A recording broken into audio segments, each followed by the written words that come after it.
Hello, നമുക്കൊരു get ready with me ആയാലോ? അതായത് ഈ ഒരു കോലത്തിൽ നിന്നും വേറൊരു കോലത്തിലോട്ട് എത്താം എന്നാണ് ഞാൻ ഉദ്ദേശിച്ചിരുന്നത്. പക്ഷേ എൻ്റെ കോലമൊന്നും മാറാൻ പോകില്ല, അങ്ങനെ തന്നെ ഇരിക്കുള്ളൂ. സാധാരണ പെൺപിള്ളേർ മേക്കപ്പൊക്കെ ചെയ്ത് കുറേ ഫൗണ്ടേഷനും സാധനമൊക്കെ തേച്ച് വരുമ്പോഴത്തേക്കും നല്ല സുന്ദരി കുട്ടികളായിട്ട് വരില്ലേ?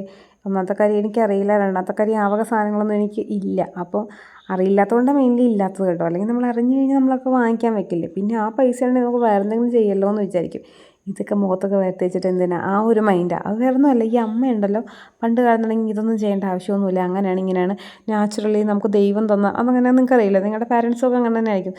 ദൈവം തന്ന കളറുണ്ടല്ലോ, അത് ഇനി വെളുപ്പിക്കാൻ നോക്കേണ്ട ആവശ്യമില്ല, ഇതാണ് ഏറ്റവും നല്ലത്, അങ്ങനെ പറഞ്ഞ് നമ്മളെ എന്നെയാണെങ്കിലും ചിന്നുവിനെയാണെങ്കിലും അങ്ങനെ വളർത്തിയത് കൊണ്ടേ അധികം മേക്കപ്പൊന്നും ഞങ്ങൾ ചെയ്യാറില്ല.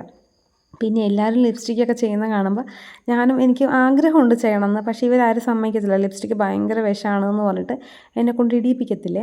അപ്പോൾ എൻ്റെ മേക്കപ്പ് എന്ന് പറഞ്ഞിട്ടുണ്ടെങ്കിൽ ആകെ കുറച്ച് പൗഡർ ഇടുക, അതും ഭയങ്കര ഓയിലി സ്കിന്നാകുമ്പോൾ കുറച്ച് പൗഡർ ഇടണമല്ലോ. പൗഡർ ഇടുക, പിന്നെ ഐലൈനർ എഴുതുക, അതും വല്ലപ്പോഴും ഞാനങ്ങ് എഴുതാറുള്ളൂ ഇങ്ങനെ സമയം ഉണ്ടെങ്കിൽ. അപ്പോൾ ഐലൈനറും എഴുതി, പിന്നെ പൊട്ടും വെച്ചു. വലിയ മാറ്റമൊന്നും നിങ്ങൾക്ക് എന്നെ കണ്ടിട്ട് തോന്നുന്നില്ലല്ലോ.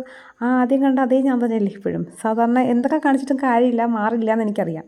പോകാം എന്ന് പറഞ്ഞപ്പോഴേ ആലോചിക്കണം, എന്നാൽ ഒരു കാര്യം മറന്നു പോയില്ലോ എന്ന്. അതെന്താ വെച്ചിട്ടുണ്ടെങ്കിൽ ഇതായിരുന്നു കേട്ടോ.